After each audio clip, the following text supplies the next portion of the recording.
Good day, ladies and gentlemen. I'm here today with Chelsea Kent and KJ Morris Jr. The two of you have been together for 8 years. You have 3 children together. Now it is a hot mess. Ms. Kent, why don't you tell me a little bit about your relationship and why you're here today? Like you said, we've been together 8 years, off and on. I love KJ with all my heart. We have a beautiful family together, but you know, he's constantly cheating on me and like finding any reason to talk to other women, and I'm just tired of it. When is the first time he cheated on you? Back in 2009, when we had first gotten together, he had a girl that was claiming to be his girlfriend, and I asked him. He told me that she was just some female that likes him. So I had him call her on the phone and ask her, you know, why she was saying those things. She said that they were together. And then he basically told her, you know, I'm not with you, and that was that. And then about 2 weeks later, I ended up finding out that, you know, he slept with her. She got my mom's number out of his phone and called my mom's house, being very disrespectful to her, and told me. Now, Ms. Kent, how long had you been with him when that happened? That was about 2 weeks. Now, that's drop kickable to me. You got a 2-week relationship. He showed you who he was. I'm like, oh, I don't want to deal with that. I ask myself that every day. I honestly don't know. Dating is for watching. You just watch them. The minute they do something stupid, you go. I knew she was watching me, bro. It's like she just like you see it, she know that she want to say something, but then she don't say something. But it's like the eye contact said it all. The eye contact just said it all, bro. So okay. I understand it now. I understand it now. Back to the started.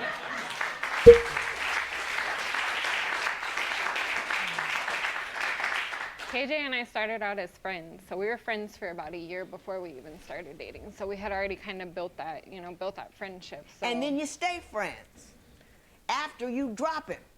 Do you see what I'm saying? People are what they do, and if they do stuff to you and you just fighting like you're fighting for your life to keep them, it's not a good sign. It's not a good signal for the future. How often do you, well, first of all, before we go there, Mr. Morris, is that an accurate story?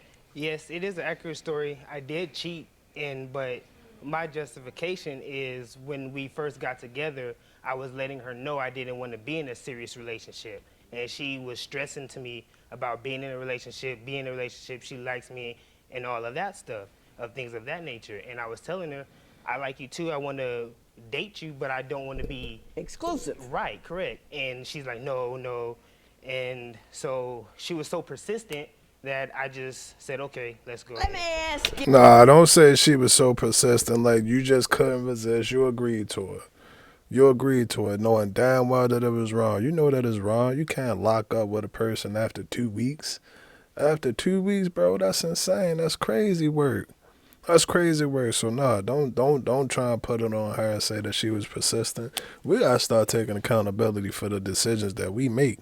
You made that decision. You decided to let the quote unquote quickly attached girl and clingy girl and all of that. Now that she got her them claws in your back, them claws sunk in his back. I'm telling you, bro, she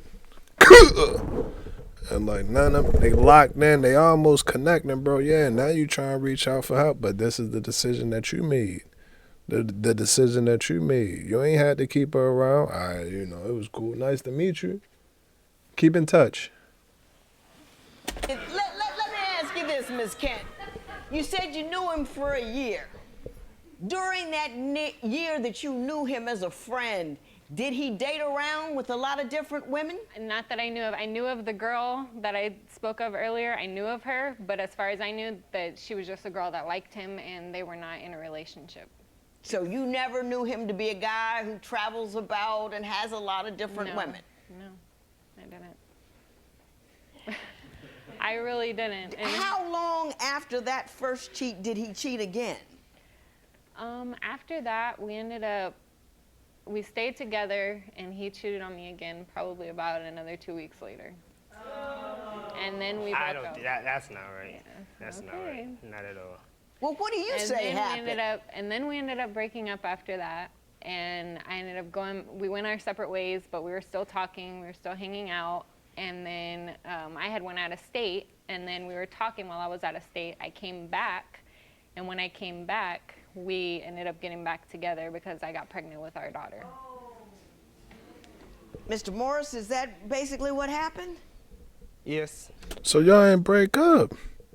Y'all ain't break up, bro. All of this terminology, y'all out here. This is messy. This is messy, bro. My thing with it is keep playing with keep playing with these ladies' emotions. Keep playing around with them. Keep playing around with them and thinking that it's a game, stringing them up. Y'all can tell. You can tell. She wanted to be with him. She wanted to be with him, and by any means necessary. By any means necessary. So my thing with it is, with her, that's what you get. You picked him, you chose him. You picked him, you chose him. But for him, don't get mad. Oh, no, sir. Don't get mad. Don't get mad at when you go to the bathroom, goddamn, you open up the toilet lid, she in there looking at you like this or something like that. Don't get mad, bro. Don't get mad you go into the closet, your shirt, whichever one she handed to you, and then go back into the closet. Don't get mad. Do not get mad. We got to take accountability. You knew what you was getting into. You knew what you was getting into. He know that she gonna put up with whatever. He know that. He know that, and he taking advantage of it. But like I say, bro, with everything, there's consequences with everything. There's consequences with everything. I promise you. Yeah, that's what happened. She had moved out of state, and when she came back, we decided to pick up things from where she left off, and we happened to have our first daughter. Were you alarmed when you got pregnant? Yeah, I wasn't expecting it. It definitely wasn't planned. Well, were you using birth control? No. Unexpected. That's like going out on the freeway at rush hour and not expecting to get hit. That's where you get hit. On the freeway, rush hour, you have sex, you get pregnant. Yeah. But she's not telling the whole truth, though. Well, you tell me the whole truth. All right. Well, when we first got together, I didn't have no suspicions of her doing anything like that of that nature. But I did find some evidence of her cheating, so to speak. When she was out of town? No, before that. Before that, Yes. okay. And so when that happened, I was like, okay, or whatever. Since you want to talk to whoever you want to talk to, then I can too, because I didn't want to have an exclusive relationship to begin with. So were you seeing somebody else during that period of time? We were not together at that time. You were on a break. Yeah, I guess. You were broken up. Yeah. You were seeing somebody Yeah. else. Yeah, we were basically just friends at the time. But Were you having unprotected sex with that person too? No, I was not. You say he has a porn, webcam, token, live model addiction. Tell me all about that. Yes, he does. First thing, waking up in the morning, he grabs his phone, he goes straight into the bathroom. And That's not true. And I know as soon as he does that, he's going in there to watch porn. I've caught him several times. I was sitting on the couch one day with my kids, and our emails are connected. So anytime he does something, I get an email. Why is that? Anytime he does something, I get an email. So I got the email that he had purchased some tokens, which are, basically like virtual money for this live webcam site. Right. So he goes on there. You can see all the girls in the different rooms, showing you nasty things, whatever they're doing in there. And he goes in there and watches them. If you choose to, you can make a sign-in, and you can buy tokens. So that's what he did. He bought tokens, and he went on there and he bought this Girls for Life, to where she can send him dirty pictures anytime he wants them. Lifetime's porn? No, I never got no porn because I believe her. She know too much about it. She had it down to the details. She had it to the rooter, to the tutor, and goddamn, bro, that's an addiction. That's an addiction. Anytime you spending money and you going all out and shit, you just gotta call it what it is. You just gotta call it what it is. And too much of one thing is never a good thing, regardless of what it is. If it's corn, smoking, drinking, eating, whatever. Too much of one thing is never a good thing. So yeah, bro, you scale that back a little bit. because the way this was set up was, I came upon this website, and Just had happened by, just breezed on by you? Well, I just see the chat room, so I click on chat rooms, and a bunch of pictures, thumbnails of different females come up. So I was like, okay, so let's try this one. And I enter the room, and I just see conversations going on. There's no inappropriate thing. She's just talking. So I'm just hanging out for a little while, see what they talk about, things of that nature. And then I get off, nothing Probably why he's in happened. the bathroom for 30 minutes. Nothing happened. I get out, I get off, and she finds it that I went on this website through my email on my phone or something like that. And she tells me about these token things. I was like, what are you talking about? Tokens? What tokens? I just went into the room, and she's like, you bought tokens? I was like, I didn't buy no tokens. And then when she went into the living room, then I went back to the site to see what she was talking about. And then, Okay. that's when I bought the tokens to see if she was telling the truth. Now, Mr. Morris, You sound so silly. might I suggest You the sound next so silly time right you now. ever appear before a judge, you get a better story. Please. Because you might find Or get some representation, bro. I've been trying to tell y'all for the longest time, whenever you need me, this is entertainment. I'm not a real lawyer. But whenever you need me, bro, holla at me. Holla at me. You played that whole situation wrong. That whole situation was played wrong. All you had to do was say, hey, man, I lost my phone. Somebody else be honest. Be honest. But allegedly in that situation, I lost my phone. Goddamn, somebody got hold of my phone. It wasn't you at all. It wasn't you at all. See, that's where you messed up at. When you say, all right, cool, yeah, I did it, but it was an accident. No, you didn't do anything, bro. It is her burden to prove what is going on out here. That is her burden. So if all she got is well, she was equipped. She knew too much. She knew about the subscription, how you get that. She knew a lot, bro. But again, you put yourself in that situation. I'm not a lawyer. Please, this is entertainment. I am not a lawyer. yourself incarcerated. I mean, You can't just say you're humbled up on this site from one level to another level to another level. You come back and then do it again. You but were that's how it enjoying was, the though. content. Well, Don't try to tell me you were like a puppy in a room with a bunch of chew toys. well, I You never were said enjoying I the didn't content. enjoy it, but that is how it happened. He though. literally makes me feel like I'm not good enough. Like, we'll have sex, and like 10, 20 minutes later, he's in the bathroom watching porn. That's and not that happens true. all the time. There's times where I'll be like, come on, let's do it. He'll be like, oh, I'm That's not in the mood right okay. now. That's I'm not not in true. the mood. No. I got an idea about what you watch. Well, it's for a fantasy purpose. It's not for just because she's not good enough. I've I had never say 4 she's I kids. got not it. good I enough. got So it it. makes I me got it. feel I got like- it. Plus, she used to be an exotic dancer. Stop. Now I want to turn to those 3 children you have and what is and is not going on in your household. Ms. Kent, you say that Mr. Moore, you have those 3 children. You're a stay-at-home mom, but you say he doesn't help with them at all. Why don't you tell me what's going on with respect to that?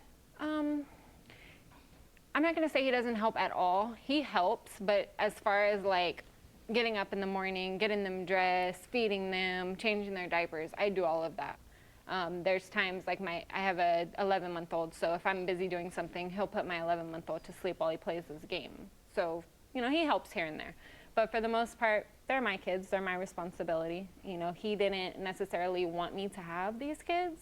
So when it comes to doing things with them and taking care of them, or that's him not true. going out and leaving me at home with them, he's perfectly fine with doing that because Well, they're my kids. that- Mr. Morris, your response to that? That's because I work Monday through Friday, and I get off about 10 o'clock to 11 o'clock. I get home, and I don't think the house should be a mess when I get off of work. I think while I'm at work, she should be in charge of the household, meaning the cleaning, cooking, getting the kids ready, doing their hair if they're not going nowhere, or things of that nature. Because as I was growing up, I get home from school, my mom's chilling watching TV, but the house is a complete neat. Everything's cleaned Everything's up. cool, so get your Everything's stuff cool. done. Right, so when I try to get a dish, it's like, boy, don't touch that dish. You better get a plastic cup or a paper cup. Right. But when I get home from my house, dishes all in the sink. Is it a hot mess when he comes home? It is, I'm not gonna lie. Why is it a hot mess? Because It's hard for me to clean and take care of 4 kids, to be honest. Even when I had 3, it's hard to constantly be on them. Like, all my kids are under the age of 7. I have a 7-year-old, I have a 5-year-old, I have a 3-year-old, and I have an You're not the 11-month-old. first woman to have a couple of kids No, I know. that were young, and they still seem able to clean. I had a full-time job and 2 kids, and kept the house together. Yes, You know I what I'm understand. saying? And that, Shout out to all of the ladies that do, man. I tell y'all, we appreciate y'all. It go notice. It go notice. I appreciate. Bow. Appreciate you for washing them dishes. Appreciate you for washing them dishes. Them cold Novembers, you know what I mean? Making sure that my heated blanket was on and all of that. That's love. That's love. It's a lot of the little things that go unnoticed with the ladies, bro.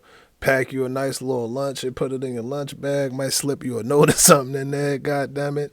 Bought you some new underwear because you done farted the goddamn lining out of the oil. Y'all know how I be, fellas. You'll fart the lining out of your underwear and the little, the cotton and shit, all of that, bro. Yeah.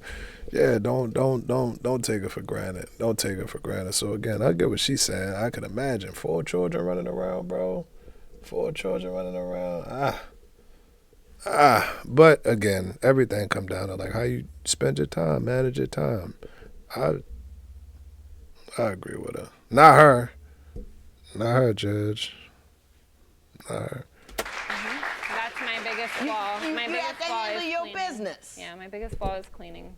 So I At do the end of admit your that. business. I Well, can Mr. definitely Morris, be you better at say that. not only is cleaning is the problem, but that she doesn't discipline them. That there's chaos in the home when you're not in it. Correct. Yes. Yeah, I feel like if I'm not there, there's no structure. Like the kids be running around in their pajamas, diapers are saggy, and things of that nature, and their hair not even done. That's Like not our true. daughter. I change my kids' diapers. That's not true. Yeah, when you I don't do want their to. hair, and I don't get them dressed if they're not going anywhere, because I feel like if we're just sitting around the house, why do they got to put on brand new clothes that they're just Because- going to because Let me it is a tell you. Let me structure that your kids need to- I'll tell you why you have to do that. Because all their lives they're going to have to do structured things. All their lives they're going to have to hit a clock or hit, they have to work, they have to, and you teach them a work ethic by, this is what we do every morning. We put our hair together, we pull our beds up, we do that. You Every teach day. them how to live in this world by how you conduct their business. And that's how you I know was what raised. I'm saying? So you can't, don't teach them to, don't teach them to sit in the boat in the Colorado River and expect things to turn out because you're just sitting there. You've always got to make them paddle just a little bit. You know what I'm saying? Definitely. Because you end up on the rocks. And life not gonna do that for them. Life ain't gonna say, well, hey, you've been chilling all day. Here's a new car. Here's a brand new car. You know what? Chill some more. We'll get you that new house. If you chill hard enough, we'll get you everything that you get at that. That don't work like that. It does not work like that, bro. And it's a part of the job. It comes with a part of the job. But again, my mentality is you plant those seeds now. By the time you look up, they grown and they older. Savannah, jeez, Daddy love you. Daddy love you, Savannah. Jeez. My baby girl. Yeah, but they get older, bro. And then those lessons that you instilled in them, bro. You start to see them come out. Integrity, morals, having values, confidence. You start to see those things show, later on in life, and that's really the treasure in life to me. That's the treasure part in life to me. So yeah, I agree. All right. I don't think you paddle too much. I think your life happens to you without so much you're pointing yourself in a direction, say, this is where I want to go. Do you think that might be true? Yeah. You're living in his mom's house, right? How come you lost your own place? I would constantly find that he was talking to other girls while I was at work, that's even not bringing true. them to my house. Don't tell me you quit work to keep an eye on him. I did, yep. Yes. Oh! She did. Yep. Because I Yep. You felt quit him so you can go to work. why Yep. should I quit when he's bringing girls to my house? But Your Honor. I was in the hospital having my. She is like I was in the the hospital CIA. having my baby, and No. he's sitting here texting the girl back from 2009. He's sitting there No. texting her. Okay, I got it. I tell him, let me see your phone so I can take a picture of you and the baby. I go to take a picture, and I see the message, baby's out, on my way. Texting the girl this. What's your response to the texting another woman while your wife was giving birth story? Okay, well, I was texting my friend because she was concerned about, or not concerned, but congratulating me, us together as bringing a new child into the world. That's all there was. It wasn't no I'm on my way or she's out, I'm coming to you. It wasn't no things of that nature. Did he stay or did he leave? He left. Well, not to go to her house. I went home to let my mom know the good news and things of that nature. Oh, you could have texted And then I came Let back. it go. I'm all done. I'm all done with the lies, bro. You sitting up here bold-faced talking about like this ain't 2026. We ain't got cell phones in our pocket. You left your family to go be with your side chick. Now here's my question. This is always how I thought about it. Would you, all right, you want to be with your side chick? Now imagine, because this is how I pitch it to him. Now imagine everything you go crumbling down, and then all you got left is her. Would you really want to be with her? Is that the one that you really want to be with, bro? Again, that's foul, bro. That's foul, bro. But on the flip side, if that's what she like, that's what you want to quit your job for and give up your financial stability and all of that, if you willing to sacrifice that money, who am I to tell you no? Who am I to tell you no? If that's what make you happy, then be my guest. I'm all done. Ms. Kent, you're fighting the wrong battle. You are fighting the wrong battle. And I'm not mad at you. I'm going to come across as all aggressive in here, but I'm passionate about this thing. And there are so many young women in your circumstance. You're fighting the wrong battle. You know you're in a situation that is totally dependent upon him. You quit your job, you had a bunch of kids, you're in his mother's house, and so you're scared to death that you're not going to be okay. And the only thing that you think will make you okay is staying with him. So you've got to battle everything he does, everywhere he goes, because that's the only thing keeping a roof over your head. That's not the battle that you have to fight. The battle that you have to fight is with yourself. You have to fight a battle to get educated, to get smarter, to get more under your belt, so you can work, so you can feel better about yourself. If he knows you can't go anywhere, he has no reason to behave any better than he does. None. And in fighting to keep him, you're fighting all the rest of the world, making him miserable on a daily basis, which will more likely make him leave than just you feeling better about yourself. If he's running around out there, it'll come to light soon enough. But nagging him about it is not going to change his moral character. It's going to give him more reason to find a soft, quiet place to go. They'll use it as an excuse. Mr. Morris, you need to do better. You've got a woman who's scared to death all of the time. And that fear is showing up as nagging and investigating. She's doing that because she's horrified on the constant. You have children who are relying on someone who is weak and about to wilt. Do you want to do that to your kids? Do you want your daughters to realize that they can go out with a guy who can go out with other people, and you can be sad and crazy and looking and all that other, and that's how you got to live? No. Because that's what you're teaching them. So if you don't be better, your kids won't get better. You need to treat that woman better because she's holding up your kids. Don't make her weaker. Don't run around. Don't do what you have to do. You had those babies with her. So you got to act like a man and treat her like a good woman. You hear me? Yes, ma'am. Woman up. I mean, all the way up. Have no more children until you're up and out and over it. Be a better man. This matter is adjourned.